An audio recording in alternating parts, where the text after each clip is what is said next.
Bonjour à tous, avec l'aide de Dieu, nous allons étudier le Rambam, les lois de Sharavot Tumot, les autres sources principales d'impureté. Perek Shishasar, le 16e chapitre. Dans les derniers chapitres, le Rambam il a parlé des sfekot, des doutes, des choses qui sont devenues impures ou ici ne sont pas impures. Donc c'est des sfekot, c'est des doutes. Et entre autres, on a parlé aussi, si quelqu'un il a un doute s'il est devenu impur dans un domaine privé ou s'il est devenu impur dans un domaine public, et nous avons dit qu'il y a une différence. Si la personne, elle était dans un domaine privé, elle a un doute si elle est devenue impure ou pas, on la considère impure. Si la personne, elle a un doute si elle est devenue impure dans le domaine public, on la considère pure tant qu'il n'y a pas de clarification d'évidence qu'elle est devenue impure. Quel est le raisonnement de cela? Nous ne l'avons pas encore vu. Donc le Ram nous dit, Alacha Aleph. Pourquoi les sages ont purifié lorsqu'on a un doute si quelqu'un, une chose est devenue impure dans le domaine public? On dit que la chose elle est pure, la personne elle est pure, et dans le domaine privé c'est différent. La raison elle est, on retrouve que lorsque la majorité du peuple juif est impur, ils ont droit d'offrir le sacrifice de Pesach le 14 Nissan au moment où il faut l'offrir, alors qu'ils sont dans un état d'impureté. Donc on voit que l'impureté est repoussée devant un tsibour, devant une communauté, devant un public, même lorsque c'est une impureté qui, c'est sûr et certain que la majorité du peuple juif est impur. Et quand même, on repousse cette impureté. Alors, c'est une impureté qui est certaine et repoussée devant la communauté, devant le public du peuple juif. Kalvachom, à plus forte raison, lorsqu'on a un doute si une chose est impur ou pas, ou si la personne est devenue impure ou pas, il s'agit dans un domaine public, un endroit qui est Reshut Rabim, l'endroit de Tzibour, donc il y a du monde chez Isokol quand il dit vrai, car à savoir que toutes les choses qu'on a un doute et qui sont interdites, c'est d'ordre rabbinique, comme ça a été expliqué dans les lois de Biot Asur, de relations interdites. Donc les sages, c'est eux qui décident quand est-ce qu'on va être strict et quand est-ce qu'on va être indulgent, et basé sur le raisonnement que nous venons de voir à propos du sacrifice de Pessah, lorsque la majorité du peuple juif est impur, qui vont quand même offrir le sacrifice de Pessah, basé sur ce raisonnement-là, les sages ont décidé que lorsqu'il y a une impureté dans le domaine public, on ne sait pas, on a un doute si la chose de la personne est impure ou pas, eh bien, ça sera pur. Pourquoi les sages, ils ont été stricts lorsque nous avons un doute d'impureté dans un domaine privé? Si on a un doute si la personne est devenue impure dans le domaine privé ou si une chose est devenue impure dans le domaine privé, on dit que c'est impur bien qu'on a un doute. La raison elle est, on apprend ça de la femme sota, la femme soupçonnée d'adultère, c'est-à-dire, imaginons quelqu'un qui s'appelle Rouven et sa femme elle s'appelle Rachel, et Rouven il a dit à Rachel, je ne veux pas que tu t'isoles avec Shimon, et Rachel s'est oui isolée avec Shimon. Eh bien, Rouven n'a pas le droit de vivre avec sa femme Rachel tant qu'elle n'a pas bu les eaux de Sota lorsqu'elle va arriver dans le temple. Donc, qu'est-ce qu'on voit ici? Sota Shenistera, on voit cette femme soupçonnée d'adultère, donc qui s'est isolée. On ne sait pas si elle a fauté ou pas. On a un doute si elle a été tamée, elle s'est souillée ou pas. Avabishadavar Safek, bien qu'il y a un doute, Arithme Alabala, elle est considérée impure. Elle n'a pas le droit de vivre avec son mari. Jusqu'à qu'elle va boire ses eaux de sota. Donc on voit ici, c'est un événement qui s'est passé dans le domaine privé, dans un endroit dans lequel elle s'est isolée. Et là-bas, on voit qu'il y a quelque chose qui s'est passé dans un endroit isolé. On ne sait pas si c'est tamé ou pas. On considère pour l'instant tamé, on considère cette femme donc impure, souillée, jusqu'à qu'on va clarifier la situation. Donc quand on a un doute dans un domaine privé, est-ce que quelque chose est impur ou pas? On la considère impure, c'est ce qu'on apprend de la sota. Et pas seulement ça, on apprend de la sota, on apprend encore d'autres détails à la chabet.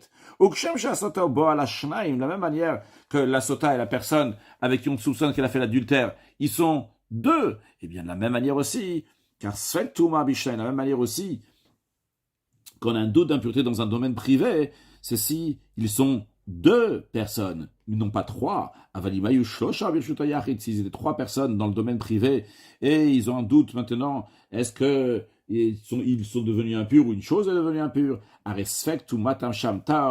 Le doute de leur impureté là-bas est pur, comme un domaine public, du moment où ils sont pas deux, ils sont trois, c'est considéré comme un domaine public, de la même manière que dans le domaine public, si il y a un doute, si quelque chose est devenu impur, quelqu'un est devenu impur, on considère pur. De la même manière aussi, dans le domaine privé, s'ils sont trois. Maintenant, avant de continuer sur le texte, dire une idée générale que le Ram va nous souligner dans les prochains halachot, c'est une notion de quelque chose, yesh bodat leishael. C'est-à-dire qu'il y a l'intellect pour être interrogé. Quand on dit l'intellect pour être interrogé, c'est-à-dire que ce soit quelqu'un qui soit majeur, quelqu'un avec qui on peut parler, on peut demander des questions, et il va répondre à ces questions-là. Donc ça, c'est yesh bodat leishael.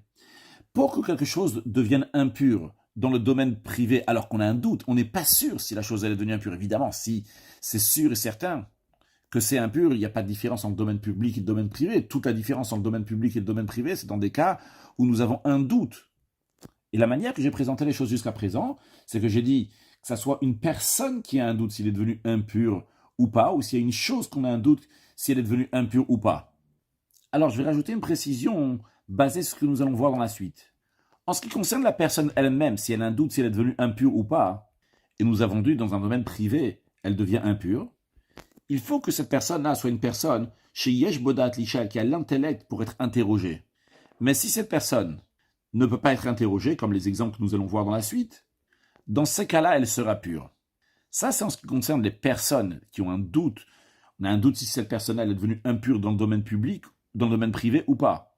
Et il faut qu'on puisse interroger cette personne, discuter avec elle, que dans ces cas-là, lorsqu'on a un doute si elle est devenue impure dans le domaine privé ou pas, elle sera impure. Maintenant, d'après cela, un objet, on ne peut pas demander à un objet s'il est devenu pur ou impur. Alors, dans tous les cas, on devrait dire qu'un objet, si on a un doute s'il est devenu impur ou pas, dans le domaine privé, il sera pur. Mais en vérité, ce n'est pas totalement juste. Comme nous allons voir dans la Chavav, que lorsqu'on a un doute sur un objet, si le doute il est si une personne l'a rendu impur dans le domaine privé ou pas, dans ces cas-là, c'est considéré chez Yesh Bodat Lishel qu'il y a oui l'intellect pour l'interroger. Vrai, on ne peut pas interroger l'objet, mais on peut interroger la personne qui a peut-être rendu cet objet impur ou pas.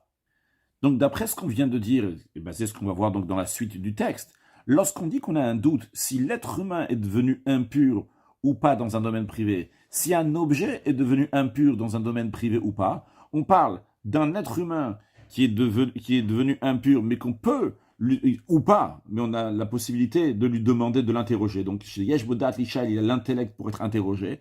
Et quand on parle d'un objet qu'on a un doute s'il est devenu impur ou pas, et on dit qu'on va être mahmir, donc le safek, le doute, on va dire que c'est tamé, il est impur, on parle d'un objet qui fait doute s'il est impur ou pas, à cause qu'un être humain l'a peut-être rendu impur. Continue sur le texte. Permet, varima morir quel cas s'applique lorsqu'on a un doute si quelque chose est devenu impur dans le domaine privé que c'est impur. Que cette personne-là, donc, le doute, est-ce qu'il est devenu impur ou pas, yesh bodat leishael, il a l'intellect pour être interrogé, velidrosh menu, pour demander, enquêter, machaer, alors qu'est-ce qui lui est arrivé. Et justement, vu qu'il ne sait pas s'il est devenu impur ou pas, on dit qu'il est impur par le doute. Qu'est-ce que sota?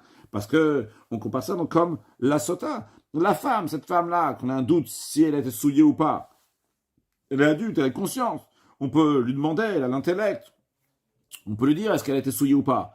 Avar, limaya cheresh, si c'était un sourd muet, au choté ou un aliéné, au katan shili de la hashiv alayin, que shalimoto bien, un enfant qui ne sait pas répondre lorsqu'on lui demande est-ce qu'il est devenu impur ou pas. Reste kota, dans ce cas-là, le doute, par doute, il est considéré pur. Donc, en autre mot, c'est comme un doute qu'il y a dans le domaine public. Bien qu'il s'agisse ici d'un doute qui s'est fait dans le domaine privé, mais vu qu'il n'y a pas date, l'ishal, il n'y a pas l'intellect pour être interrogé, c'est comme dans le domaine public que Sveikog, lorsqu'il y a un doute, c'est tard, c'est pur. Et le Rambam développe, ça commence à Cheresh Shoto Katan, She'en Bodat l'ishal. Un sourd-muet, un aliéné, un mineur qui n'a pas l'intellect pour être questionné, pour être interrogé. Chez Nimtsu Bechatzer Mavoy, qui s'est retrouvé, on l'a trouvé donc dans une cour, comme on peut voir ici, donc, c'est quoi une cour? Ça c'est un mavoy, donc ça c'est une ruelle, on va appeler ça. Et donc après, c'est des chatzerot. Dans les chatzerot, en général, il y a toujours deux maisons, au moins deux maisons. Donc on voit ici, donc ça c'est un chatzer, une cour, donc ça c'est un mavoy dans une ruelle. Donc on a retrouvé là-bas donc un enfant qui était là-bas. Donc ces endroits-là, pourquoi leur donne ces exemples-là? Parce que ça c'est un reshut yachid, c'est un domaine privé. Donc on a retrouvé là-bas donc des personnes donc, qui n'ont pas d'intellect pour être interrogées. Et là-bas, dans ces endroits, il y a une impureté. On va dire par exemple qu'il y a un mort, ou bien il y a un reptile, il y a un des 8 reptiles qui rend impur lorsqu'il est mort. Et ça fait que nagou, ça fait que le nagou, on a un doute. Est-ce que ces gens-là, sourds-muets, aliénés et mineurs, ont touché cette impureté ou pas? Eh bien, on a un doute, théorine, ils sont purs.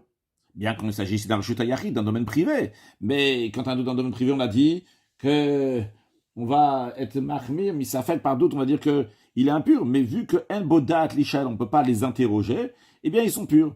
Vechen de même. Kol shen bodat l'ishael, de même, tous les choses, les objets qu'on ne peut pas demander, est-ce qu'ils sont devenus impurs ou pas, bien que ce doute-là, il est arrivé dans le Reshut HaYachid, dans le domaine privé, qu'on a eu le doute. Sfekota, quand même, quand on a un doute, c'est pur, parce que tu ne peux pas demander à un objet, un aliment, est-ce qu'il est devenu impur ou pas. Halakha Gimel, Asuma, un aveugle, Ve'ayashen, quelqu'un qui dort, Ve'ayala, quelqu'un qui marche pendant la nuit.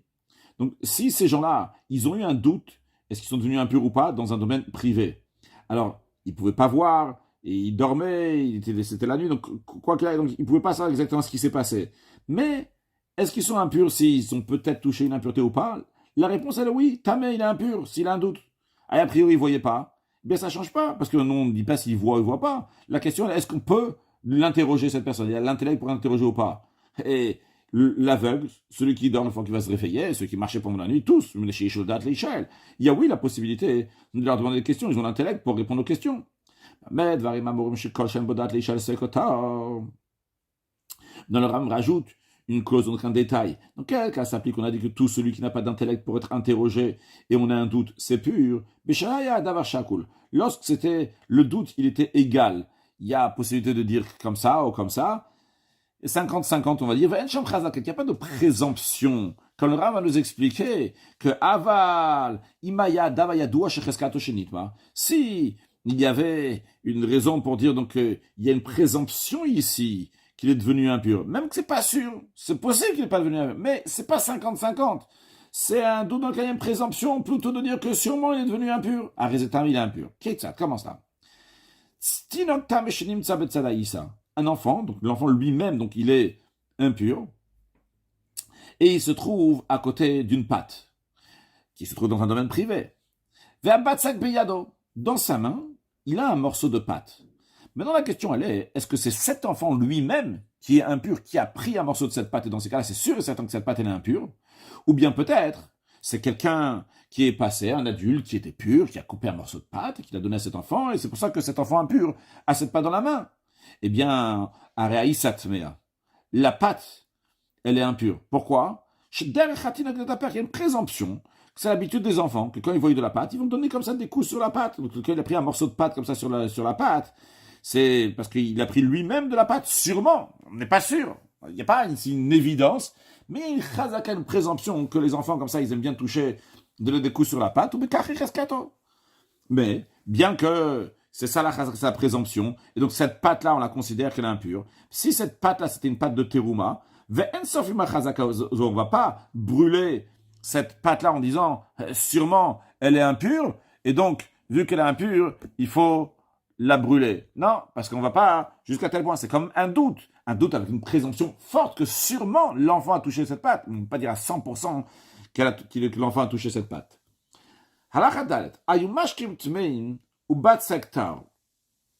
Si dans le domaine privé, il y avait deux choses. D'un côté, il y avait des liquides qui sont impurs. D'un autre côté, il y avait une pâte qui est pure. Et il y a des animaux domestiques, une bête sauvage, ou des oiseaux dans la maison. Et on voit que dans la pâte, il y a un endroit dans lequel ces animaux ont mordu. Alors le fait que les animaux ont mordu, ça ne va pas rendre impure la pâte. Mais la question, elle est-ce qu'ils ont bu de liquide qui est impur d'abord, et après ils sont partis avec leur bouche qui est encore mouillée de ces liquides impurs, toucher, manger de cette pâte, et donc dans ces cas-là, la pâte elle est impure. Eh bien, qu'est-ce qu'on va dire? Chazaka, c'est une présomption. Chez Chateau Mashkin c'est comme ça leur habitude, que d'abord, ils ont pris des liquides donc, qui étaient impurs, et après ils sont partis mordre, croquer dans la pâte, et donc Vetimou, donc ils ont rendu impure la pâte, parce que sur leur bouche, il y avait encore de l'eau impure. Mais non, si ces animaux qu'on a parlé, c'était pas n'importe quel animal, c'est Haïta Shampara, c'était une vache, ou Benamashkin va Batsek, et entre l'endroit où se trouve le liquide impur et la pâte, il y a une distance que de chez et Leshona pour qu'elle va lécher ses lèvres avec sa langue. Comme ça, la vache, donc, elle tire la langue comme ça, elle la fait passer sur ses lèvres. Donc, si avec sa langue, elle a fait passer sur ses lèvres, elle a enlevé maintenant ces os qui sont impurs qu'il y avait sur ses lèvres. Alors, donc, si c'est une vache, et il y avait la distance suffisante, qui a le temps donc, pour qu'elle va tirer sa langue sur les lèvres, le temps qu'elle passe de liquide impur à la pâte, dans ces cas-là, la pâte, elle est pure. Parce que le doute, il est égal. C'est possible qu'elle a pris de la pâte une fois que ses lèvres, sa bouche, ses lèvres a été essuyées donc, par sa langue. Donc, vrai, on a un doute, mais c'est comme un doute dans le Reshuta Yahid, qui est équivalent ici dans un domaine privé, et En Bodat Lichel, on ne peut pas demander à la vache ce qu'elle a fait. Donc, c'est pour ça que ce sera pur. Mais au Bishakolabem, à tous les autres animaux, si ce n'est pas une vache, donc eux, c'est pas les autres animaux, ils tirent pas la langue comme ça sur les lèvres. Alors eux, il faut qu'il y ait une distance que de chez Nagev et Pia, il y a le temps donc de la distance depuis l'endroit où se trouvent les liquides impurs jusqu'à la pâte, que sa bouche va sécher. À ce moment-là, on dira qu'on a un doute et on ne peut pas demander, et donc ça sera tard, ça sera pur. Pas rotmisé, mais si c'est moins que ça, c'est moins que cette distance, si les autres animaux, donc depuis l'endroit où il y a les liquides impurs jusqu'à l'endroit où il y a la pâte, il n'y a pas eu le temps de sécher, dans ces cas-là, à Batsek Tame, la pâte, elle est impure. Vimaya Kelev. Non, si c'était un chien, à Filoya Mashkin Metzada Batsek. Même si le liquide impur était juste à côté de la pâte, à Rezetar, la pâte, elle est pure. Pourquoi? Parce que le chien, il est intelligent. Et il ne va pas prendre tout de suite l'eau. Le chien ne va pas laisser la nourriture et aller à l'eau. Il sait que de l'eau, il pourra trouver plus tard. Et on peut en trouver plus facilement. Mais la nourriture, non. Donc il prend d'abord la nourriture, après il va voir le liquide. Si dans la pâte, on trouve le picorement des coques, si entre l'endroit où sont posés les liquides impurs et la pâte, il y a une distance qui vont sécher leur bouche sur le sol, c'est-à-dire qu'ils vont mettre leur bouche donc, sur le sol, donc comme cela, donc le faire sécher, dans ces cas-là, la pâte elle est pure, parce que on dit que c'est possible qu'avant qu'ils soient arrivés à la pâte, ils ont déjà séché leur bouche, donc on a un safek, on a un dos donc qui est équivalent, donc moitié-moitié, donc dans le Shutayach, dans le domaine privé, mais En Bodat, Lichal, il n'y a pas qui demander, on peut pas demander au coq. Donc c'est or, c'est pur. Veimlav, s'il n'y a pas cette distance suffisante entre l'endroit où se trouve le liquide impur et la pâte, Tame, c'est impur chez Reskat, chez Chatou, parce que on présume que le coq il a bu d'abord de l'eau qui est impure, de liquide qui est impur, mais après ils sont partis picorer dans la pâte donc avec le liquide qu'il y avait dans leur bouche. Dans le Ram nous dit ce qu'on a dit en ce qui concerne le liquide, dans quel cas ça s'applique, si les liquides étaient propres, transparents, chez Babou, que lorsqu'un enfant il met son visage au-dessus de l'eau, on peut voir donc son visage comme dans un miroir. Si ces eaux-là, ils étaient sales, et qu'on ne voit pas donc quand un enfant il met son visage au-dessus, ça ne se reflète pas, dans ces cas-là, la pâte elle est pure. Pourquoi la pâte elle est pure? La raison elle est, chez Ilonik ou Bamashkin, parce que si ils avaient mis leur bouche dans le liquide, et le liquide, donc, il est encore dans leur bouche, et après, avec ça, ils vont aller prendre la pâte. C'est qu'on aurait vu, donc, l'endroit qu'ils ont mis leur bouche, vu que leur bouche, elle est sale, parce que l'eau, elle est sale. Donc, l'eau, liquides sont sales, les liquides impurs sont sales. Donc, après, quand ils vont mettre leur bouche dans la pâte, on va voir l'endroit qui est sale. Mais vu qu'on voit pas, donc, ces endroits qui est sale, c'est une preuve qu'ils ont pas, et ils ont pas pris de l'eau, ou bien ça séchait déjà avant. Si les liquides étaient transparents, propres, bien que, comme nous avons dit, dans la première partie d'Alaha, que on présume que la pâte, elle est impure, parce que sûrement, donc, ils sont partis boire avant de manger. Mais quand même, on va pas, si cette pâte-là, c'était une pâte de terouma, on ne va pas brûler sur cette présomption-là. Parce que la toline, on va suspendre. Vrai, la majorité des animaux, ils boivent et après, ils vont manger. Mais c'est pas sûr, on a quand même un doute. Bien qu'il y ait une chazaka, une présomption, et on va dire que c'est tamé, c'est impur bien dans le Reshut HaYachid, mais quand même, vu qu'il y a une possibilité que ce n'est pas le cas, c'est la raison pour laquelle que on va pas brûler la terouma. On va juste la suspendre, c'est-à-dire ni on la brûle, ni on la mange. Alachae. Ezoi chazaka chez Sofuna la Birshut HaYachid. Quelle est une présomption qui est si forte que lorsque nous avons un doute, est-ce que c'est devenu impur ou pas dans le domaine privé, mais la présomption est tellement forte que quand même, on va dire, si cette pâte-là, cette chose-là, c'est de la terouma, de la dîme, eh bien, dîme qui est donnée au Kohen, on va la brûler. Le Ram nous répond, quelqu'un, Issa Babait. Imaginons un cas dans lequel il y a une pâte qui se trouve dans la maison. Et dans la maison, il y a le sheratim, donc un des 8 reptiles morts qui rendent impurs, qui sont avatouma, source principale d'impureté lorsqu'ils sont morts. Ou tsfardim, des grenouilles. Lorsqu'il y a des grenouilles, eux, ils ne rendent pas impurs s'ils sont morts.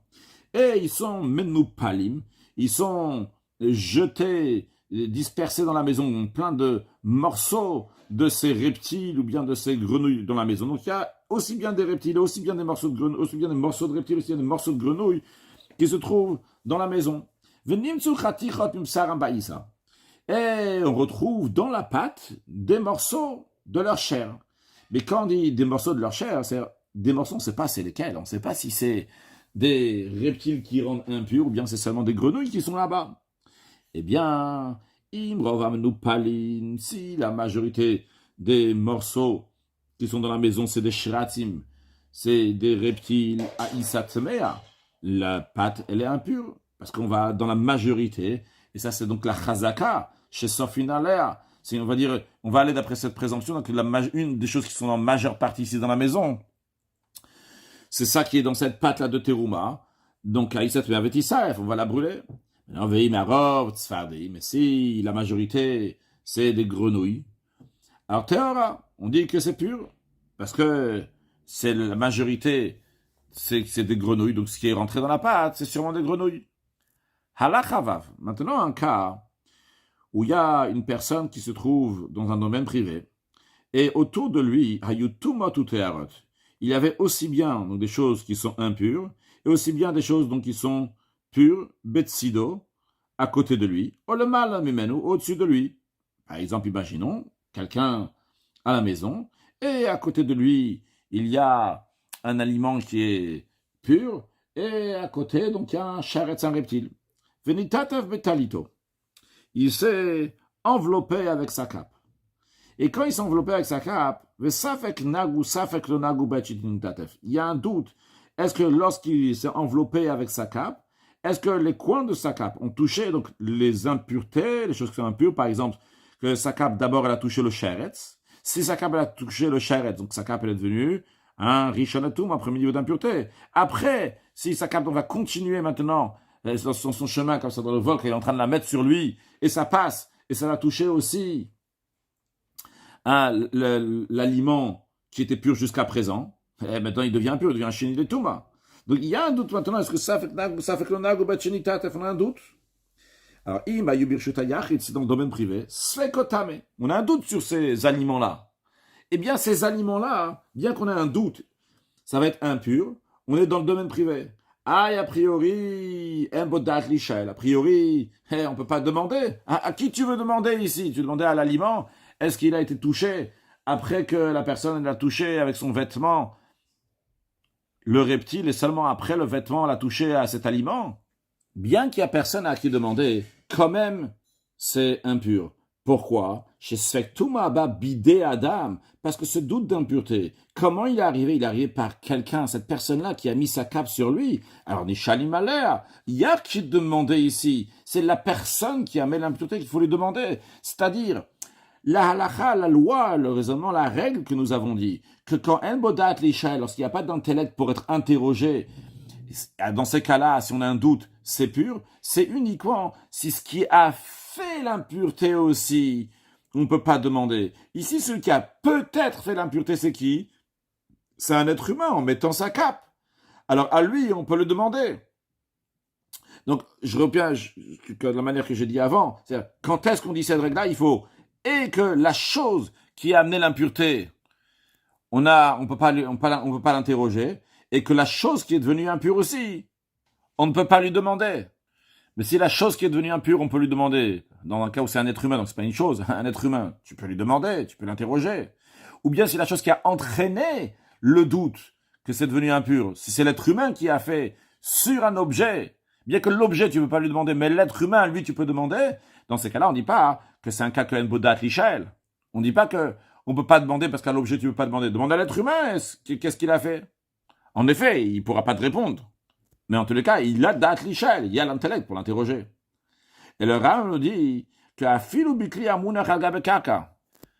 cela s'applique même quand un ustensile, un objet est posé sur le sol et on a un doute si la personne avait l'impureté, pas juste quand la personne l'avait dans la main et quand c'était dans la main de la personne, on a un doute est-ce que c'est devenu impur ou pas, que, on va dire, évidemment, le date Lichel, c'était dans ses mains, même si c'est sur le sol et la personne donc, a amené peut-être l'impureté sur cette chose-là. C'est impur, cet ustensile donc, qui est sur le sol est impur. Comme dans un cas qu'il y a, oui, la possibilité de demander à quelqu'un de l'interroger.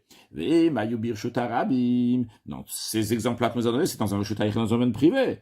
Mais si c'est pureté, impureté, t'es dans le domaine public. Donc le même cas que nous avons vu avant, il y a quelqu'un qui est dans le domaine public. Et derrière lui, à côté de lui, il y a un reptile mort et un aliment qui est pur. Et lui, il a mis sa cape. Et il ne sait pas si en mettant sa cape, il a touché d'abord le reptile après l'aliment. Donc l'aliment, il est devenu impur ou pas. Donc on ne sait pas si l'aliment est devenu impur ou pas. C'est kotar. Si on a un doute, c'est pur. Il y a char chez le gars. Maintenant, dans un cas où c'est impossible qu'il n'a pas touché, c'est sûr qu'il a touché. Quand il est sûr, c'est dans le sens presque sûr. On ne l'a pas vu, mais c'est presque sûr de la manière qu'il a mis sa cape que ça a touché d'abord le reptile, après ça a touché donc l'aliment. Dans ce cas-là, c'est kotar. Mais bien qu'on ait un doute, mais quand même, c'est impur. Pourquoi? Parce que le principe, il est qu'on a un safek, on dit c'est 50-50. Mais ici, c'est pas 50-50. Ici, c'est karov levad, et c'est presque sûr qu'il a touché le reptile après l'aliment. Dans ce cas-là, c'est pas un safek qui est chakoul, qui est égal. Halacha zain. Kikar shel touma shenatun al gabe adaf. Si nous avons un pain de terouma qui est posé sur une étagère, comme on peut voir dans l'image ici, ou midras, et en dessous, donc il y a quelque chose qui a été foulé par le zav. Rappelons que lorsque quelque chose a été foulé par le zav, il va rendre impur donc tout ce qui va se mettre au-dessus. Le midras hazav, c'est un avatuma, c'est une source principale d'impureté. Donc ici donc nous avons ce pain-là de terouma, pour l'instant il est pur. Ici donc nous avons quelque chose qui a été foulé par le zav. Et nous on retrouve le pain en dessous. Mais quand on dit en dessous, comme on peut voir sur l'image, donc la question est, est-ce que ça a glissé ici? Parce que le seul moyen donc, pour ça arrive ici sans que personne le touche, c'est si ça s'est passé par là. Donc, parce qu'il ne peut pas passer directement de l'étagère sur laquelle il est jusqu'au sol. Vu que entre l'étagère et le sol, nous avons une pente dans laquelle il y a un midras, une chose donc quelque chose qui a été foulé par le zav. Et donc, si le pain de terouma il est arrivé au sol, il a dû passer par ce toboggan, entre guillemets, sur lequel il y a un midras, et il y a quelque chose qui a été foulé par le zav. Donc voyons là, la chazaïn. Qui cachette trumashenatun al-gabeada. Donc c'est mis sur l'étagère. Ou midras natun tart. Avant dessous, il y a quelque chose qui a été foulé par le zav. C'est pas possible qu'il va tomber sans toucher ce qui a été foulé par le zav. Ah, comme midras. Mais même dans un cas où c'est je dis que dans un cas, bientôt, même si c'est un cas comme ça, c'est obligé que ça tombe, donc ça va passer par le midras du zav.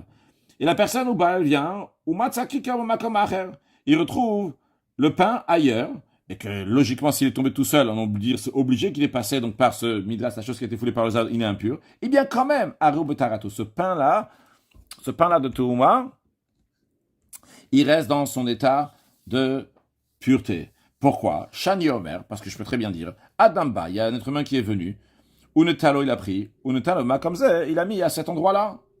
Non, Veimamar, si la personne a dit, Barili, j'en suis sûr, chez Loba Adam Lekal, qu'il n'y a personne qui est passé par là, et le seul moyen, comment ce pain il est arrivé sur le sol, c'est en passant donc par le midras, dans ces cas-là, mais c'est impur, parce que chez Vada il nafal, Venagaba midras chez nafal, parce que c'est sûr qu'il est tombé donc sur le midras, qui a été foulé par le zav, et après il est arrivé sur le sol. Halacha chet. Tinok shenimtsa betzad batakvarot. Un enfant, on verra dans la fin de ce chapitre-là de quel enfant s'agit-il. Mais on peut traduire même un bébé, un petit bébé, qui peut déjà marcher quand même. Chez Nimtsa Betzad Betagvarot, qui se trouve donc à côté d'un cimetière. Vashoshanim biyado. Et il a des roses dans la main. Ah, fapishen sham shoshanim elavim komatuma. Bien que dans tout l'endroit qui est autour, le seul endroit où se trouvent les roses, c'est dans un endroit qui est impur, dans le cimetière.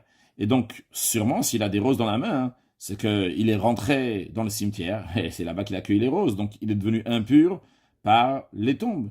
Eh bien, quand même, spheko taor, le doute que nous avons sur cet enfant, s'il est pur ou impur, on le considère pur. Pourquoi? Shema acher liktan, parce que peut-être quelqu'un d'autre est rentré dans le cimetière, a cueilli ses roses, un tanalo, et il lui a donné. Donc bien que le doute, il est dans un domaine privé, quand même, on dit qu'on a un doute sur cet enfant-là, il est pur, parce que l'enfant, il n'a pas de conscience pour qu'on va l'interroger.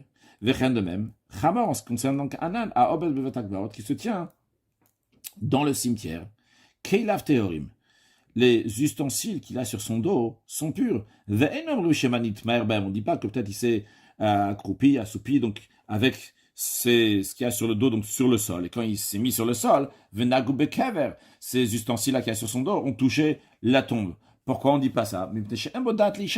Parce qu'il n'a pas de conscience pour qu'on va lui demander. Donc bien que le cimetière soit considéré un endroit, un domaine privé, mais il n'a pas la conscience qu'on va lui demander. Ou et lorsqu'on a trouvé l'âne avec ses ustensiles sur son dos, ces ustensiles-là, donc n'étaient pas en train de toucher la tombe.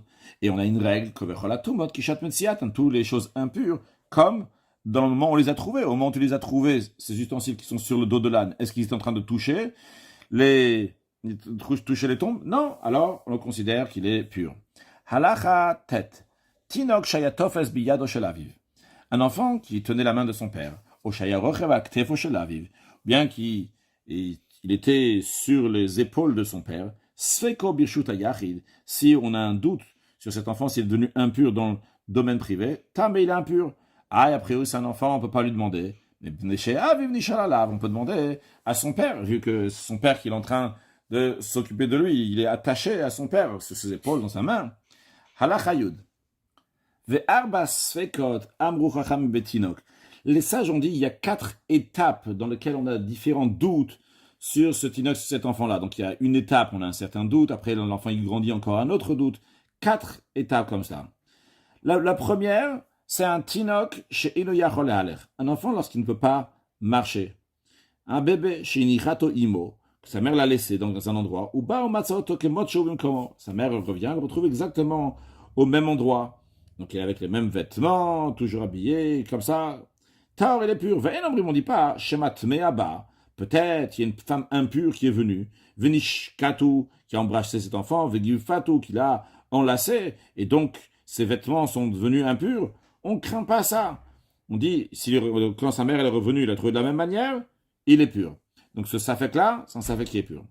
Après, lorsque l'enfant grandit, deuxième étape, l'enfant commence à rentrer, à sortir, ça va marcher sans avoir besoin d'aide. Et on parle d'un enfant que sa mère, c'est une femme de chaver. C'est une femme, donc d'un chaver, de quelqu'un qui fait attention aux puretés, aux impuretés. Les vêtements de cet enfant-là qui marche, ils sont purs. Ces vêtements de cet enfant ne sont pas considérés comme foulés par un zav, ce qui est le cas d'un ma'aretz, c'est-à-dire un zav, quelqu'un qui a eu un écoulement, lorsqu'il se met sur un vêtement, le vêtement, donc c'est un midras hazav, il a été foulé par le zav, et il devient impur.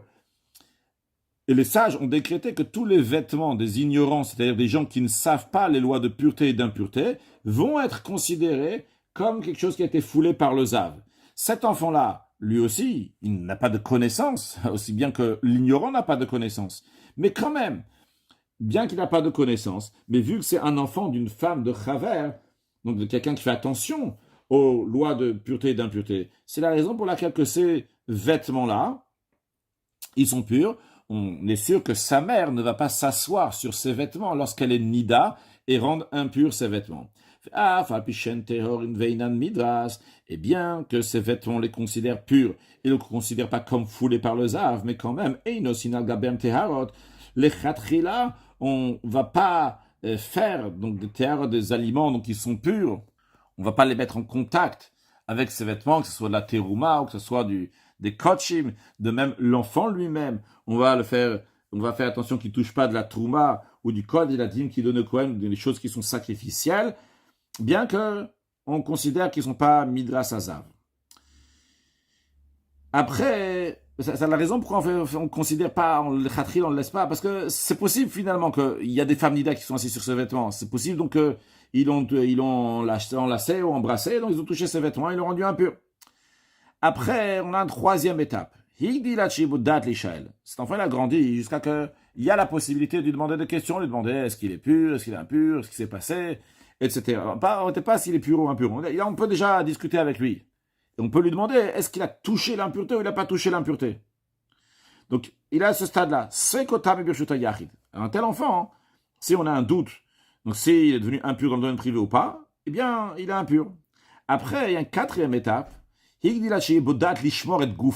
Là, il a grandi à tel point qu'il sait garder son corps. Ce qu'on dit garder son corps, ça veut faire attention de ne pas devenir impur.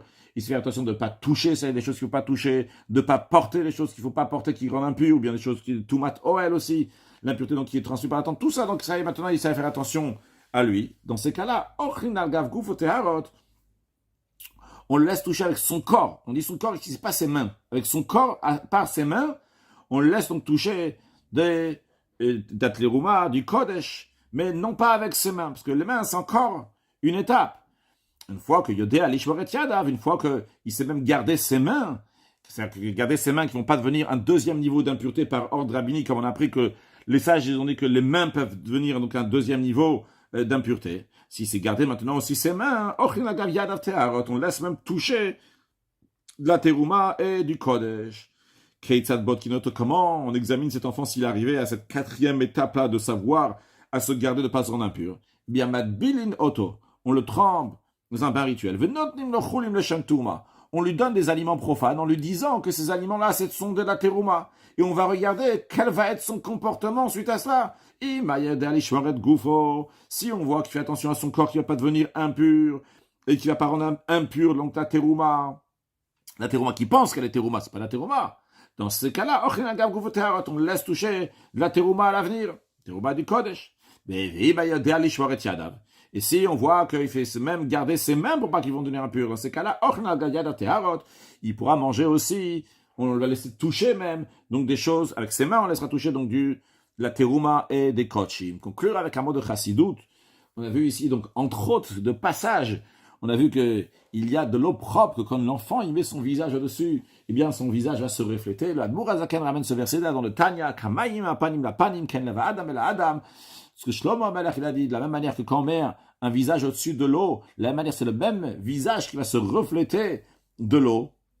Et il explique donc que c'est ken leva adam el adam, le cœur d'un homme qui aime, si Rouven, il aime Shimon, bien Shimon aussi va aimer Rouven. Et il dit ça, c'est même quand c'est deux personnes qui sont ordinaires, qui sont équivalentes, à plus forte raison, si c'est un homme simple, et l'autre personne, donc c'est le roi, et à plus forte raison, c'est pas juste un homme simple, c'est quelqu'un qui est sale, dégoûtant, répugnant, qui donne des poubelles, et que le roi lui-même, il vient le ressortir de là-bas avec toute son équipe, c'est sûr et certain que cette personne-là va avoir un grand amour envers le roi. Eh bien, il en est de même aussi en ce qui concerne le juif et Akadosh Baruch Hu, que Dieu il est venu nous sortir d'esclavage d'Égypte pour nous amener, nous donner la Torah, qu'on doit aimer Akadosh Baruch Hu sans aucun doute, et amener, accueillir Mashiach, now, une excellente journée.